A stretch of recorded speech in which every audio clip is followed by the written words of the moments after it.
경제브리핑 불편한 진실이 여러분의 확실한 두통 치료제가 되어드리겠습니다. 경제 뉴스가 연예 뉴스처럼 쉽게 들리는 그날까지 경제브리핑 불편한 진실.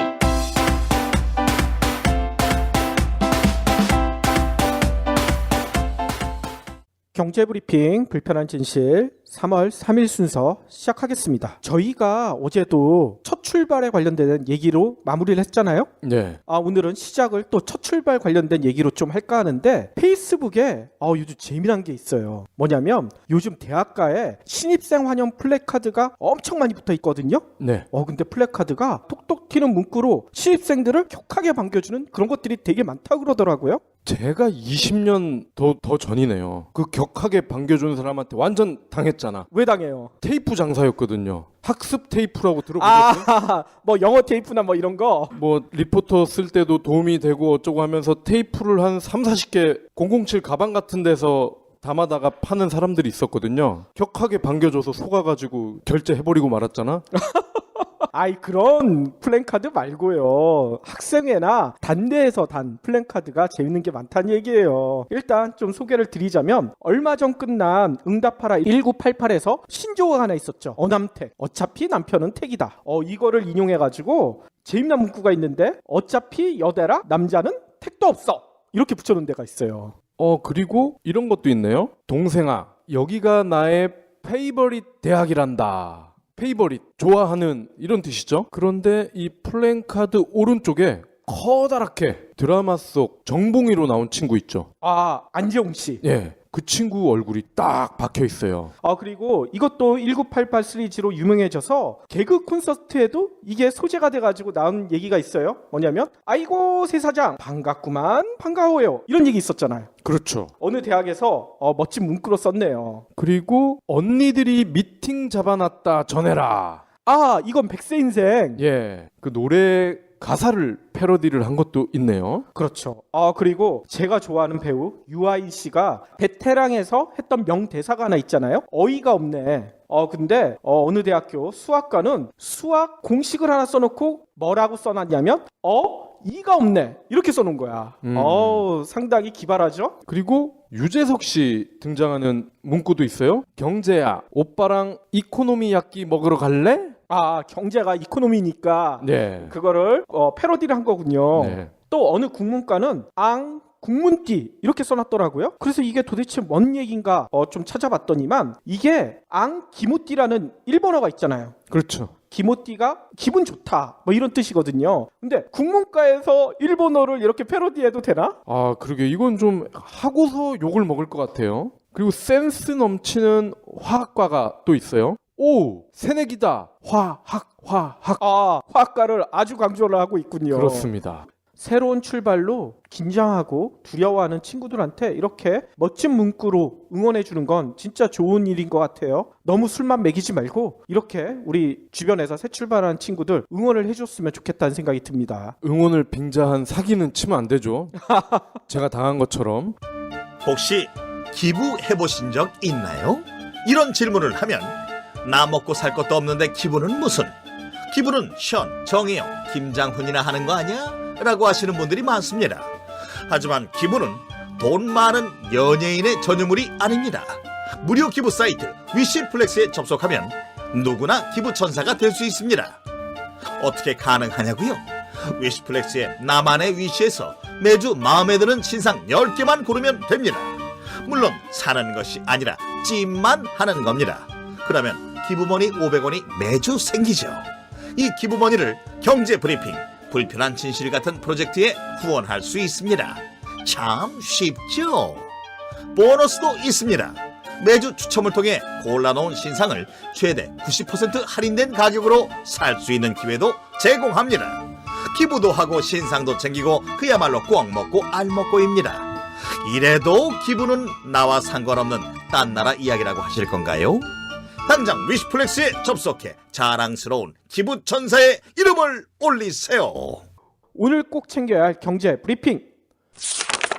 지난달 2월이죠. 생활 물가 지수를 봤더니 거의 2년 만에 가장 높았다는 거예요. 요즘 디플레이션인데 왜 이렇게 높아요? 농식품 가격이 폭등하면서 농식품은 모든 거의 기본이잖아요. 그렇죠. 양파, 배추 이게 가격이 올라가면 당연히 짜장면, 라면 이런 가격도 올라가는 거 아닙니까? 그러다 보니까 연쇄적으로 물가가 크게 올랐어요. 통계청이 2월 소비자 물가 동향을 발표를 했는데 지난달에만 0.9%가 올랐어요. 그러니까 이건 1년이 아니고 한 달 기준이에요. 오, 많이 올랐네요. 한 달 만에 물가가 1%가 올랐다는 얘기예요. 2014년 7월 이후에 가장 높은 수준이었는데 이 생활 물가 지수는 식품, 공산품, 서비스 요금 이 중에서 지출 빈도가 높은 142개 품목을 작성한 통계 지표입니다. 농축산물이 무려 5.6%가 올랐어요. 와, 장난 아니네요. 특히 배추 66%, 무 44%, 파 84%, 양파가 119%, 마늘도 49%가 올랐고요. 소고기 16, 갈치 12, 게. 이 게는 바다에서 나는 게죠. 20% 엄청나게 올랐습니다. 아, 그래서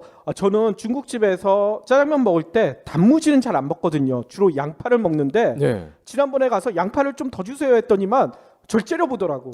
다 이유가 있었네. 그렇죠. 양파가 2배가 넘게 올랐으니까 충분히 그럴 수 있죠. 농식품 가격이 상승하니까 소주 11.4, 학교 급식 10%, 구내식당 4.6, 삼겹살 3%, 짜장면 4%, 외식 관련 지표도 덩달아 올랐고 전철 15.2%나 올랐네요. 어쩐지 제가 매달 결제하는 전철비가 항상 5만 원대 안팎이었거든요. 저번 달에 제가 7만 원이 나왔어. 어허. 이래서 그랬군요. 그리고 아픈 곳을 한 번 더 찌르네요. 전세 가격도 역시 전년 2월 대비해서 4.1%가 올랐습니다. 저희가 어제도 전해드렸지만 1인당 국민소득이 줄어들었잖아. 그렇죠. 국민소득은 줄고 물가는 올라가고 도대체 뭐 먹고 살아야 돼요? 박 PD는 저축은행 자주 이용하세요? 저는 한 번도 간 적이 없어요. 아, 그렇죠. 저도 실은 저축은행을 이용해 본 적이 없는데 그런 저축은행이란 이름이 예전에는 저축은행이 아니었어. 상호신용금고였거든요. 상호신용금고. 그렇죠. 네. 기억나네요. 상호신용금고였는데 이게 조금 어감이 안 좋잖아. 사람들이 금고하니까 여기다 저축을 안 하는 거예요. 그래서 상호신용금고 업계에서 엄청나게 로비를 했나 봐요. 그래서 우리도 은행이란 이름을 쓰게 해달라. 이렇게 해서 탄생한 게 저축은행이란 얘기가 있거든요. 네. 그런데 이 저축은행들이 요즘 직격탄을 맞았대요. 북한에서 쏜 게 아니야. OK저축은행의 김세진 감독의 백어택을 맞았나? 뭔 얘기냐면요. 저축은행들이 일반 은행들에 비해서 이자가 높잖아요. 그렇죠. 특히 대출했었을 때. 이런 저축은행에 돈 빌리는 사람들이 저축은행에서 돈을 못 빌리게 되면 그 다음에는 어쩔 수 없이 대부업계로 가잖아요. 그렇죠. 그렇기 때문에 은행 이자가 가장 낮고 그 다음에 저축은행, 그 다음에 대부업계 이렇게 순서로 가는데 요즘 저축은행 대출을 빌리러 오는 사람이 많이 줄어들었대요. 뭔 얘기냐면 대부업계에 적용되는 법정 최고 금리가 상한선을 만들어 놓은 거예요. 연 27.9% 이상 받지 못하게 이렇게 법적으로 정해놨다고 그래요. 그러니까 저축은행 입장에서는 이 대부업계 27.9%보다 더 받을 수가 없는 거야. 그렇죠. 그것보다 낮춰야 될 거 아니에요. 급이 있으니까. 아니 근데 27.9%가 이제 딱 상한선으로 못을 박았잖아요. 그럼 그동안은 얼마나 많이 받았단 얘기예요 도대체. 오늘 저축은행 중앙회에서 공시된 내용을 좀 살펴보니까요. 이렇게 나와 있어요. 저축은행에서 돈을 빌렸는데 아까 얘기 드렸던 대부업계의 법정 최고 금리 한도 있잖아요. 27.9%보다 금리를 더 내고 있는 사람이 비중을 따져봤더니만 무려 67.1%. 그러니까 10명 중 7명이 대부업계 법정 최고 금리 한도보다 더 내고 있다는 얘기인 거예요. 와. 그러면 저축은행 갈 이유가 없는 거지. 그동안 이분들은 버는 족족 은행에 빚 갚기 바쁘셨겠네. 그러니까요. 아니 근데 연 이자가 20%가 넘으면 이건 너무한 거 아니에요? 그렇죠. 이건 진짜 고리대금업이죠. 예전처럼 다시 상호신용금고로 이름을 복귀시켜야 되겠는데. 그렇죠. 은행이란 이름을 붙여줄 이유가 없는 거죠. 대기업 이들은 항상 트렌드가 있잖아요. 근데 요즘 트렌드는 4세 경영인 것 같아요. 4살짜리가 경영해요? 네 번째 제네레이션이라는 거죠.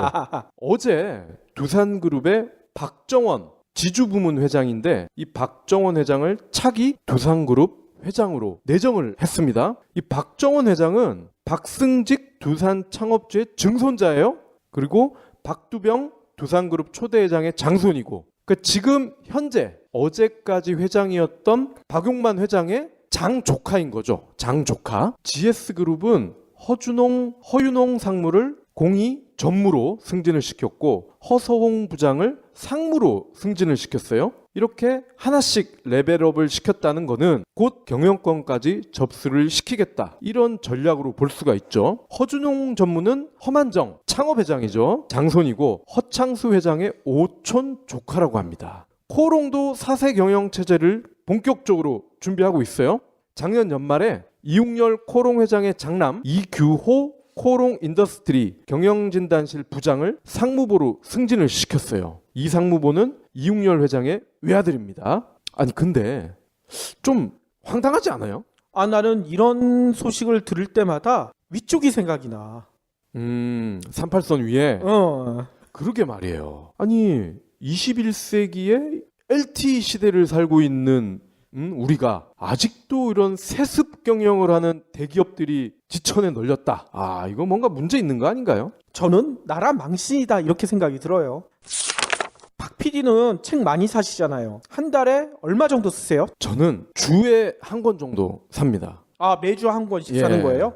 저는 좀 몰아서 사는 편이라 한 달에 보통 한 3만 원 정도 책 사는데 쓰는 것 같은데 박 PD나 저는 우리나라 평균에 비해서는 한 2배 이상 사는 거더라고요. 네. 뭔 얘기냐면 오늘 통계청이 조사 자료를 발표를 했는데 지난해 가구가 한 달 평균 책값으로 쓴 액수 이게 16,000원밖에 안 된대요. 16,000원이면 한 권이잖아요. 보통 한 권이죠. 한 달에 한 권. 예. 그런데 이 액수는요 전년에 비해서 8.4% 줄어든 금액이라고 합니다. 점점 책을 안 사는 거죠. 한국 사람들이 책을 안 읽는다 이런 보도는 많이 접했는데 이게 구체적으로 금액까지 나온 걸 보니까 조금 충격적인데요. 그렇죠. 근데 저는 이런 의미로도 받아들일 수 있을 것 같아요. 뭐냐면 요즘 이북 보시는 분들이 많잖아. 그렇죠. 이북은 상대적으로 좀 저렴해요. 그렇기 때문에 예전에 책 한 권 오프라인에서 살 거를 이북에서 2권 사지 않는가, 좀 긍정적으로 생각하면 그렇다는 얘기인 거죠. 그리고 도서정가제 영향도 큰 것 같아요. 도서정가제가 되면서 사실 책값이 상대적으로 비싸졌잖아요. 그렇죠. 할인이 크게 안 되니까. 그래서 혹시 더 책 소비가 줄어들지 않았을까? 그래서 그런가 요즘 온라인 서점에 들어가 보면 재미난 걸 하더라고요. 뭐냐면 책을 샀는데 라면을 껴줘. 이런 행사들을 많이 하잖아. 아, 그렇죠. 마지막 브리핑입니다. 애플이 백도어 명령을 이행하지 않고 있다. 요거 저희가 자주 말씀드렸어요. 예, 여러 번 얘기했죠. 예. 그런데 급기야 미국 연방법원에 제소를 했어. 제소까지 했어요? 예. FBI가 애플에 명령을 내렸잖아요. 아이폰을 볼 수 있게끔 우회 프로그램을 만들어라. 즉 테러를 핑계로 테러범들 문자도 보고 통화 내역도 보고 그런 거 까보겠다 그거잖아요. 근데 애플이 그동안은 미국 헌법, 미국 시민의 교양을 뭘로 보고 그런 말도 안 되는 요구를 하냐 이러면서 버텨왔는데 너무 압박이 들어오니까 아예 법원에다가 제소를 해버린 거예요. 오호, 재밌네. 네. 그런데 우리나라가 오버랩이 되는 거야. 저는 과연 카톡이 국정원에 이런 명령이 왔을 때 말을 안 들을까? 그리고 말을 안 듣는 차원을 건너뛰어서 법원에 제소를 할 수 있을까? 가능할까요? 우리가 봤잖아요. 대표가 쫓겨났는데. 야, 이런 걸 보면은 역시 미국이 말도 많고 탈도 많지만 부럽다. 기업과 정부기관이 어쨌건 최소한 맞짱을 뜰 수 있는 환경은 갖춰져 있잖아요. 그렇죠. 거기다가 애플이 이렇게 맞짱을 뜨면서 애플을 응원하는 전 세계 네티즌들이 들불같이 일어나고 있어요. 그래서 그런가 오늘 재미난 외신이 하나 있더라고요. 애플에서 곧 내놓을 최신 폰에는요, 이런 FBI나 정보기관에서 아이폰을 혹시 들여다봤을 때 막는다고는 했잖아요. 그래도 혹시나 봤었을 때 그거를 바로 알려줄 수 있는 프로그램을 신겠다. 사실인지 아닌지 모르겠지만 외신에서 그런 전망까지 나오고 있더라고요. 알람을 들려주겠다 그거잖아요. 그렇죠. 너무 재밌지 않아요? 멋집니다. FBI의 빅엿을 매기는 그런 알람이 되겠군요. 그러니까 박 PD도 빨리 아이폰으로 바꾸라니까. 저는 아이폰 다 좋은데 그 쓰기가 번거로운 게. 안녕하세요, 해리입니다. 여러분, 꼬박꼬박 내는 반값을 생각하면 집 선택은 신중해야 합니다. 360도 리얼 뷰와 조건 검색, 그리고 매물도 많은 다방으로 찾으세요. 방값이 얼만데 볼 수 있는 건 다 봐야죠. 방 찾을 땐 다방. 그러면 오늘의 섹션 취업 직장인 얘기를 살펴볼 텐데요. 박 PD는 입사를 했었을 때 출근 첫날 혹시 기억나세요? 기억나죠? 어땠어요? 잔뜩 긴장을 하면서 인사하느라 바빴죠. 그렇죠. 누군지 모르지만 아무튼 보이는 사람마다 인사를 하고 저 선배가 나를 좀 좋게 봐줄 것인가 이런 두려움도 앞서고 많이 그랬었잖아요. 그리고 이 신문사는 되게 분위기가 보수적이잖아. 강압적이고. 그렇죠. 인사를 잘해라 이런 것도 아니고 딱 그래 대놓고 얘기를 해. 야 여기서 니네들보다 낮은 사람 없어. 무조건 고개 숙여.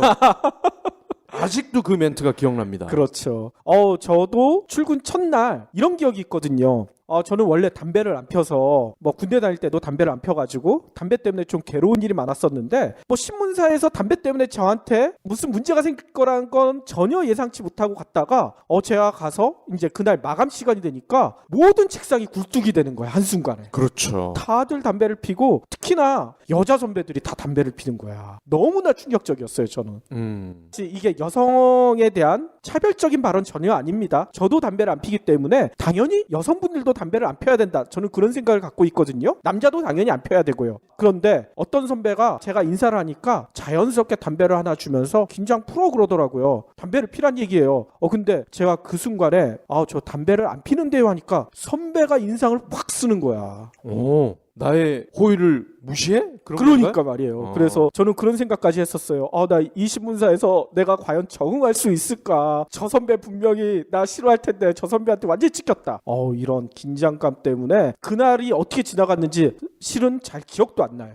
그 이후로부터는 완전히 암전이야, 암전. 그런데 제가 제 주변이나 제 선후배들 이렇게 물어보면 저와 비슷하게 출근 스트레스를 느꼈다. 이런 분들이 생각보다 많아요. 그리고 진짜 이런 출근 스트레스 때문에 회사에 출근한 지 며칠 안 돼가지고 나 이 회사 못 다니겠어. 이렇게 관두는 사람들도 생각보다 많다고 그러더라고요. 관두게 되면 당사자인 신입사원한테도 상당히 나쁜 일이 되는 거고 그 신입사원을 뽑은 회사한테도 상당히 손해가 되잖아요. 그렇죠. 둘 다 손해가 막심하게 되는데 최근에 이거를 막겠다. 이런 신입사원들의 출근 스트레스를 막겠다 해가지고 IT 기업 중심으로 새로운 문화를 도입하고 있는 데들이 상당히 많대요. 뭐냐면 과거의 기업들처럼 신입사원을 전부 모아놓고 대표라든지 아니면 인사부장이라든지 이런 분들이 나와서 일장 훈시하고 야! 니네들 이제부터 똑바로 해야 돼 이런 게 아니라 회사의 특성에 맞는 이벤트를 진행하거나 회사의 특징에 담긴 입사 선물로 그 신입사원의 긴장감을 풀어주는 회사들이 많다는 거예요.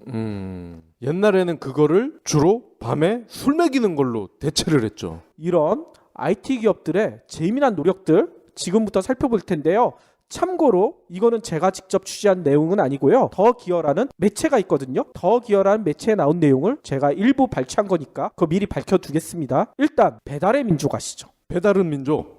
배달은 민족 말고 배달의 민족. 배달의 민족. 네. 예. 배달앱으로 유명한 데죠. 여기가 회사 이름도 되게 독특해요. 회사 이름이 우아한 형제들이거든요. 네. 그런데 우아한 형제들의 첫 출근하는 신입사원들은 첫 출근날 최소한 2번 이상 놀라게 된대요. 뭔 두 얘기냐? 번이요?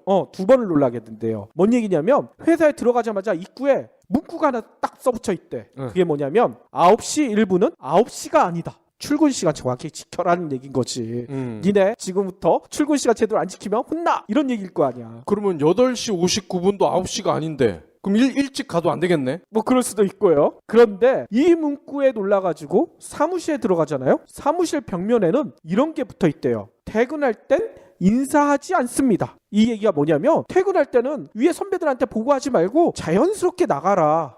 칼퇴근을 확실히 지켜라. 재밌잖아. 그건 훌륭한데요? 그쵸. 이거는 저희가 예전에도 한번 소개를 해드렸었는데 신입사원들도 이 문구를 보고 되게 놀란대요. 그런데 이게 끝이 아니에요. 신입사원들이 자기 책상에 이제 찾아가잖아요. 책상에 앉으면 이제 포장 박스가 하나 있대요. 그걸 풀러보면 사무용품들이 들어있는데 그 사무용품에 붙어있는 문구들이 너무나 재밌어요. 뭐라고 써져 있냐면 컵에는 머그컵 같은 연필꽂이 이렇게 써붙여 있대요. 네.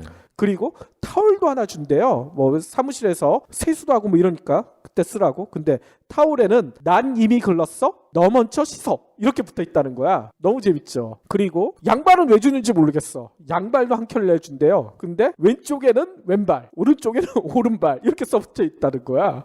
왼발 오른발 섞어 씻지 말라는 얘기인가? 그리고 저는 이게 제일 마음에 들 것 같아요. 에코백 같은 가방을 하나 준대요. 근데 그 가방엔 뭐라고 문구가 붙어 있냐면 넌 나의 든든한 백. 그것만 들고 다녀도 진짜 든든할 것 같아요. 또 하나는 뭐 점심시간이나 쉬는 시간 같은 때 낮잠을 자는 경우들도 많잖아요. 그때 쓰라고 안대를 하나 준대요. 근데 안대에는 뭐라고 붙어 있는 줄 알아요? 자면 안 돼? 깨우면 안 돼. 이런 문구가 붙어 있는 사무용품들을 준다는 거예요. 그러니까 신입사원들이 그거 보면서 킥킥킥 웃지 않겠어요. 그렇죠. 그런데 이 사무용품이 또 끝이 아니래. 신입사원들을 선배들이 한 명씩 부른대요. A4 용지에 자기 이름을 적으라고 그런대요. 그리고 자기 이름을 적은 거를 딱 들고 사진을 찍는 거야. 증명사진. 근데 증명사진 포즈로 찍는 게 아니라 너가 취할 수 있는 가장 개성적인 포즈로 취하라고. 어떤 사람은 범죄자용으로 찍기도 하고 어떤 신입사원은 영화배우 같이 찍기도 하고 그런다고 해요. 네. 그러면 이걸 왜 찍을까? 이 찍은 거를 다 모아서 우아한 형제들 직원들 전체가 쓰는 단체 카톡방이 있대요. 여기다 이 사진을 다 투척을 하는 거야. 그러면 선배들이 오늘 신입사원 누가 들어왔네? 얘는 이런 개성이 있겠네? 이거 다 볼 거 아니에요? 네. 보면서 선배들이 후배들한테 격하게 이제 야, 너 너무너무 멋있어. 너 나랑 친해보자. 뭐 이런 식으로 응원의 문구를 보낸다는 거지. 근데 그건 부작용도 있을 것 같아요. 일부 미모를 가진 여성 신입사원에게 쪽지가 쇄도할 수도 있을 것 같아요. 그건 당연하겠죠. 네. 아이고, 박 PD처럼 잘생긴 남자 신입사원한테는 여자 선배들의 쪽지가 난무할 거 아니야. 그런 경우는 거의 없고요. 주로 늑대들이 풋풋한 여 신입사원들을 향해서 구애를 하죠. 뭐 그럴 수도 있겠고요. 아무튼 우아한 형제들 신입사원들은 이런 이벤트들을 받다 보면 어색할 틈이 없을 거 아니에요. 얼마나 재밌겠어요. 회사 첫날이. 또 다른 게임 회사도 신입사원들의 이런 어색함을 풀어주기 위해서 재미난 제도를 취하고 있다고 하는데요. 주인공은 네오이즈 게임즈예요. 네오이즈 게임즈는 신입사원들이 첫날 책상을 하나씩 배정받을 거 아니에요? 그러면 책상에 앉자마자 여기도 또 깜짝 놀란대요. 뭐냐면 책상에 종이가 한 장 붙어 있대. 근데 그 종이에는 뭐라고 써져 있냐면 누구누구누구님 네오이즈 게임즈 가족이 되신 것을 진심으로 환영합니다. 언제나 오늘을 기억하며 당신의 무한한 열정과 겸손의 자세로 네오이즈 게임즈에서 끊임없이 성장하는 인재가 되시길 기대합니다. 이런 환영 메시지가 딱 걸려있다는 거야. 거기다가 입사 날짜까지 딱 박아가지고. 그러니까 이게 예전부터 내려오는 네오이즈 게임즈의 전통이래요. 이거는 그냥 첫날만 이렇게 붙여면 되는데 몇몇 직원들은 책상에 몇 년이 지나도 그걸 계속 붙여놓는다는 거야. 초심을 잃지 않겠다. 네오이즈 게임즈도 상당히 괜찮죠? 괜찮네요. 또 카카오 있잖아요. 다음 카카오, 이제 카카오로 이름은 바뀌었지만 카카오의 신입사원들도 출근 첫날에 선물을 하나씩 받는데요. 근데 카카오가 초콜릿의 원료잖아요. 그렇죠. 그래서 그런가 신입사원들한테 주는 선물에는 초콜릿이 들어있대요. 근데 초콜릿의 이름이 재밌어요. 카카오 에너지. 네가 카카오의 힘이다. 뭐 그런 건가요? 뭐 그럴 수도 있겠어요. 그런데 더 재미난 게 있어요. 이 카카오 에너지 이 초콜릿이요. 한 사람이 먹기에는 너무 많은 양이야. 엄청 많대요. 예. 그래서 왜 이렇게 많이 나눠주나 봤더니만 신입사원들이 출근 첫날 선배들한테 인사하잖아. 근데 인사만 하면 너무 맹숭맹숭하잖아요. 신입사원들은 자연스럽게 자기가 받은 초콜릿을 선배들한테 하나씩 나눠주면서 저 누구입니다. 선배 잘 부탁드립니다. 이렇게 인사를 하는 거야. 그럼 짜증날 것 같은데? 왜 짜증나? 초콜릿 주는데. 그 초콜릿을 맨날 먹을 거 아니에요? 그 받는 사람 입장에서는. 신입사원이 맨날 있겠어요. 신입사원이 들어온 날만 그런다는 거지. 아무튼 신입사원들이 선배들한테 처음엔 다가가서 인사하기도 상당히 뻘쭘하잖아. 네. 근데 초콜릿을 하나 주면서 인사하면 훨씬 더 자연스러워지겠죠. 이런 카카오의 배려도 참 재미난 것 같고요. 또 빼놓을 수 없는 데가 있어요. 국내 1위 게임 업체 넥슨. 네. 넥슨은 뭘 하냐면 출근 첫날 신입사원들한테 펜, 수첩, 텀블러 이런 것들과 함께 사내 카페테리아 이용권을 준대요. 근데 이 카페테리아 이용권이 한 장이 아니래. 여러 장을 준다는 거예요. 네. 뭐냐면 신입사원들이 이제 선배들 만날 거 아니에요. 선배들한테 네가 싸라. 쏘면서 선배들과 친해져라. 회사에서 그렇게 배려를 한다는 거예요. 넥슨도 선배들한테 커피 한 잔 제가 사드릴게요 하면서 회사 생활 어떤가 미리 물어볼 수도 있고 진짜 좋은 제도인 것 같아요. 그러면 넥슨을 소개했으니 또 여기를 소개 안 하면 아쉬워하잖아. NC? 네, NC소프트. 네. 근데 NC소프트는 입사 지원 홈페이지에 들어가면 재미난 문구가 있어요. 알고 계세요? 재미난 문구요? 응. 우리 게임 재밌다? 그게 아니에요. 우주 정복에 도전하라. 우주 정복을 여기는 기치로 내걸고 있잖아. 그래서 그런가 NC소프트 신입사원들은 출근 첫날 재미난 선물을 받는데 그 선물이 우주 여행 티켓 같은 모양이라는 거예요. 그래서 그 선물을 뜯어보면요. 건물 안내도 그 다음에 여권, 지갑, 수첩 같은 게 들어있대요. 건물 안내도가 왜 들어있냐면 NC가 사옥이 엄청 넓잖아. 그렇죠. 웬만한 공항 수준만큼 넓거든요. 그러니까 사옥 내에서 길을 잃지 말아라. 그리고 우주정복이라는 회사의 캐치프레이즈를 잊어버리지 말아라. 이걸 강조하는 것 같아요. 예전에 잠깐 말씀을 드린 것 같은데 NC 사옥에는 병원도 있어요. 그렇죠. 그렇기 때문에 병원을 찾아가야 되니까 길을 알아야 되겠죠. 맞아요. 그리고 NHN 엔터테인먼트라는 회사도 있죠. 여기도 신입사원들한테 재미난 선물을 준대요. 뭐냐면 회사 다이어리, 노트, 달력 이런 것들은 다른 회사들이랑 거의 비슷해요. 근데 NHN 엔터의 자회사 중에 벅스란 데가 하나 있잖아요. 음악 듣는 벅스. 그렇죠. 벅스 음악 상품권도 준대요. 그리고 환영 메시지를 새긴 미니 화분도 주고요. 그 다음에 게임 관련된 쿠폰도 주고 그 다음에 자작나무 방향제도 준대요. 그런데 신입사원들이 가장 좋아하는 선물이 따로 있어요. 뭐냐면 그 신입사원들이 배정된 팀이 있잖아요. 그 팀원들이 그 신입사원에 대한 환영 메시지를 한꺼번에 다 써가지고 그거를 환영 카드로 준다는 거야. 신입사원들이 그것만 봐도 얼마나 기분이 뿌듯하겠어요. 내가 이 팀 진짜 팀원이 되겠구나 이런 생각이 들 거 아니에요. 저는 그것보다는 페이코 머니 충전을 해서 주면 더 좋을 것 같은데. NHN 엔터에서 좀 감안을 하겠죠, 그것도. 제가 이런 얘기를 왜 드리냐면 최근에 이런 자료가 나왔어요. 한국고용정보원에서 내놓은 자료인데요. 우리나라의 청년 백수로 불리는 청년층 실업 규모가 어느 정도 되는 줄 아세요? 100만 명이 넘지 않나요? 한국고용정보원에서 밝힌 자료는 60만에서 90만 이 정도 되는데 실제로는 이것보다 훨씬 많고 박 PD 얘기한 것처럼 100만에 가깝다. 그러니까 청년 백수 100만 이런 얘기가 나오고 있거든요. 네. 특히나 청년층 가운데 한 번도 취업하지 못한 사람 어느 정도 될 것 같으세요? 한 번도 취직을 해보지 못했다는 얘기는 인턴조차도 못 해봤다는 건가요? 그렇죠. 글쎄요. 한 10%나 20% 정도? 거의 비슷하게 맞히셨어요. 무려 13%가 박 PD가 얘기한 것처럼 인턴 기회조차도 한 번도 갖지 못했다는 거예요. 이게 너무 심각하잖아요. 처참하네요. 그런데 더 황당한 자료가 있어요. 뭐냐면 이렇게 취업이 했는데 취업에 성공한 신입사원들 있잖아요. 생각보다 너무 금방 관둔다는 거야. 한국경영자총협회가 2014년에 내놓은 신입사원 실태조사를 보니까요. 대기업 있잖아요. 다들 거기 들어가지 못해서 안달이잖아. 그런데 부모님이나 학교에서 플랜카드 붙인 데도 있을 거예요. 그런 대기업 대졸 신입사원 중에 1년 내 퇴사율이 얼마나 되는지 아세요? 한 5% 정도 되지 않을까요? 근데 5%의 2배, 11.3%. 와. 대기업인데도 무려 10명 중 1명이 1년 만에 관둬버린다는 거야. 삼성, LG를 들어가도 그러니까 말이에요. 1년 만에 나온다는 거군요. 그렇죠. 물론 중소기업은 이것보다 훨씬 퇴사율이 높아요. 중소기업은 무려 31.6%. 이게 어떻게 된 겁니까? 취업난이라고 하는데 들어간 지 1년 만에 신입사원들을 관둔다? 이게 도대체 무슨 문제가 있을까? 기업들은 이 문제를 해결하기 위해서 여러 가지 고민을 하고 있는데 최근에 이런 얘기들이 있어요. 일단 요즘 젊은 신입사원들이 정신이 너무 나약하다. 어려운 걸 견디지 못한다. 그래서 정신교육을 강화한대. 해병대 캠프도 보내고 막 이런다는 거야. 예. 게다가 아예 그럼 뽑기 전부터 정신력 강한 그런 친구들만 뽑겠다. 그러면서 요즘 이색 채용, 맞춤형 채용 이런 것들이 많잖아요. 그리고 압박 면접 이런 것도 많고 그런 게 실상을 따지고 보면 지원자들을 구석까지 내모는 거야. 그래서 지원자가 견디나 안 견디나 못 견디면 당연히 탈락시켜버리는 거고 그런 식으로 모든 문제를 이건 신입사원들의 문제다. 신입사원들의 정신 상태가 잘못됐기 때문이다. 기업들이 이렇게 얘기를 하는 거거든요. 아니 근데 이 신입사원들은 정말 건국 이래 최고로 어려운 과정을 거치면서 들어간 거잖아. 그러니까 말이에요. 근데 1년 만에 나왔다는 거는 그간 겪어왔던 어려움보다 더 지랄 같다는 거 아니에요? 그렇죠. 제가 얘기하는 게 바로 그겁니다. 이렇게 기업들이 정신교육을 강화하고 여러 가지 제도를 도입하고 해도 이런 퇴사율이 갈수록 높아지고 있다는 거예요. 이제 발표도 못해. 하도 많이 관두니까.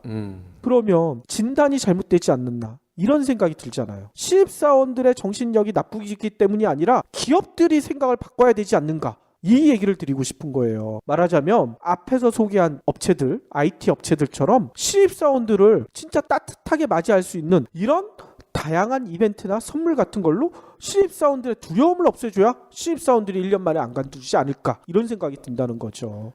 후배를 따뜻하게 맞아줘야 자기도 좋은 거 아니에요? 이 후배들이 무럭무럭 자라줘야 자기 일도 조금 도와줄 수도 있고, 그렇죠? 반대로 후배의 도움을 받을 수도 있고. 하지만 금방 나가버리면 얘가 할 일 다 해야 될 거 아니야. 그렇죠. 제가 재미삼아 IT 업체들의 독특한 출근 풍경을 좀 소개를 시켜드렸는데, 우리나라 대기업들도 이런 IT 업체들의 이런 풍경 한번 연구를 해보면 더 좋지 않을까, 이런 생각도 들어요.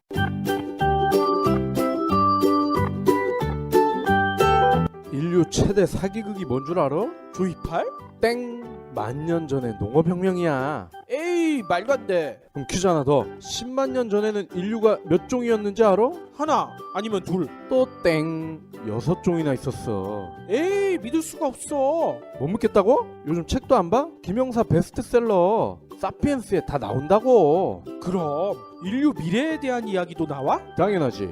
인간이 신을 발명할 때 역사는 시작됐고 인간이 신이 될 때 역사는 끝난다. 저자인 유발 하라리 교수의 말이야. 멋지지? 정말 멋진데? 나도 읽어보게. 책 좀 빌려줘. 안 돼. 때타. 에이, 치사해서 나도 당장 사서 본다. 유인원에서 사이보그까지 인간 역사에 대담하고 위대한 질문 사피엔스. 예전에 순풍산부인과라는 시트콤 되게 좋아했죠? 오주명 아저씨가 유행어를 아주 많이 만드셨잖아. 그렇죠. 거기에서 또 재미난 분이 한 분 계셨잖아요. 권오중 씨. 권오중 씨가 19금 입담이 아주 센 분이잖아. 그렇죠. 예능 프로그램이나 뭐 이런 거 나왔었을 때 아우 진짜 걸쭉한 입담을 자랑하시는 분인데, 이 권오중 씨의 반전이 요즘 페이스북에서 인기를 끌고 있대요. JTBC 예능 프로그램 중에 비정상회담이란 프로그램 있잖아요. 네. 최근에 권오중 씨가 비정상회담에 출연을 했었나 봐요. 그런데 이날 주제가 아이를 외국에 가서 키우고 싶은 나 비정상인가요? 이런 주제였다는 거예요. 실제로 권오중 씨가 이런 얘기를 했어요. 아들이 고등학교 2학년인데 정말 많은 일을 겪었다. 폭행도 당하고 왕따도 당했었다. 그래서 아이를 외국에 나가서 키우고 싶다. 이런 얘기를 밝히더라고요. 그런데 권오중 씨가 진짜 외국에 나가고 싶은 이유는 또 따로 있다는 거예요. 뭐냐면 애들을 키우면서 이민 가야겠다는 생각이 들 때는 국가적인 사고가 났을 때다. 사고가 난 뒤 문제를 과연 우리 어른들이 어떻게 대처하느냐에 따라서 이 나라가 살만한 나라인지 아닌지 보게 된다. 우리나라는 어른들이 서로 책임을 회피한다. 그래서 선진국에 가고 싶은 것이다. 이런 얘기를 했어. 맞는 얘기죠. 그 세월호 얘기하는 거 아니에요? 맞아요. 충분히 공감이 가죠. 거기다가 권영웅 씨가 진짜 19금만 아니라 교육 철학도 대단하신 분이에요. 자녀 교육법에 대해서도 설명을 했거든요. 뭐라고 얘기하셨냐면, 부모는 다양한 경험을 통해 아이가 선택할 수 있게 도와줘야 한다. 이걸 하라고 이끌어주는 것은 문제다. 이렇게 지적을 했어요. 뭔 얘기냐면, 아이를 믿어주고 아이가 스스로 선택하게 해줘야지 뭘 해라 이렇게 부모가 자신이 원하는 방향으로 끌고 가는 거는 아이를 망친다는 얘기인 거예요. 그러면 아이가 선택할 수 있게 어떻게 해야 되느냐, 어떻게 도와줘야 되느냐, 이거에 대해서는 권효중 씨가 이런 얘기를 하는 거예요. 아예 법안으로 하나 상정하고 싶다. 이 비정상회담에 법안을 하나씩 상정하잖아요. 권효중 씨가 상정한 법안은 뭐냐면, 일주일에 한 번은 부모 자식이 함께 야외 활동하기 법으로 정해버리자는 거야. 뭔 얘기냐면, 부모와 자식이 함께 야외 활동을 하면서 아이가 진짜 좋아하는 게 뭔지 스스로 선택할 수 있게 도와줘야 된다. 이걸 강조하신 거죠. 그러면서 권효중 씨가 이런 얘기를 했어요. 아이를 100억이랑 바꿀 것이냐, 1000억이랑 바꿀 것이냐. 우리는 평생 모아도 10억을 못 모으는데 애들은 내팽겨치면서 일을 하고 있다. 아이들과 갖는 시간이 100억, 1000억보다 훨씬 더 중요하다. 이런 얘기를 하더라고요. 오, 멋지네요. 실은 어제 저희가 박 PD랑 저랑 또 게임업체 모 홍보 실장이라 애들 교육 문제 가지고 한참 얘기를 했었잖아요. 그렇죠. 그때도 애들을 진짜 공부를 열심히 시켜야 될 것인가, 아니면 애들을 좀 믿어주고 놀게 해줘야 될 것인가. 그 얘기 도중에 박 PD랑 저는 이렇게 얘기를 했었었죠. 저희가 회사를 만든 이유 중에 가장 큰 이유가 애들이랑 시간을 많이 갖고 싶어서 회사를 만들었었다. 그랬더니 그 홍보실장이 상당히 부러워했었잖아. 그렇죠. 실제로 저희는 경제브리핑을 진행하는 뉴스백이라는 회사를 만든 이후에 애들이랑 지내는 시간이 훨씬 많이 늘어난 것 같아요. 저한테는 무엇과도 바꿀 수 없는 소중한 시간이다. 이런 생각을 요즘 많이 하고 있거든요. 아, 근데 혹시 2030 세대 중에서 자녀가 없으신 분들은 아니 외국에 나가서 교육하고 오는 게 뭐가 좋다고 외화 낭비하고 그게 뭐야 그거 뭐 치맛바람 아니야? 이러실 수도 있는데 자식을 키워보니까 기러기 아빠까지 되는 그 심정을 조금은 알 것 같더라고요. 그만큼 현재 한국 사회에서는 아이들을 교육시키기가 쉽지 않다는 거거든요. 그렇죠. 어제 저희 큰애 입학식을 갔는데 한 반에 29명의 어린이가 다 있더래요. 근데 그 중에 20명이 넘는 아이들이 옷을 정장을 다 입고 온 거예요. 아니 초등학교 1학년이 정장을 입고 와요? 그러니까 이 정장이라 함은 어른들이 입는 뭐 양복 이런 거라기보다는 남자애들은 영국의 버버리 브랜드 있잖아요. 애들이 버버리를 입어? 그런 브랜드의 버버리 같은 그런 코트. 그리고 여자아이들은 엘사, 안나 이런 애들이 입는 공주 드레스를 입고 왔다는 거예요. 그만큼 엄마 입장에서 벌써 우리 애들이 기죽으면 안 돼. 전쟁이 시작됐다는 거죠. 입학식 날. 초등학교 1학년 때부터 친구들과 경쟁을 해야 된다니 진짜 학교 생활이 즐거울까? 참 걱정이 되네요. 흙 만지면서 뛰어놀아야 될 애들이 버버리 코트나 공주 드레스 입고 흙 만질 수 있겠어요? 권우중 씨가 고등학교 2학년 아들을 데리고 이민 가고 싶다. 충분히 이해가 됩니다.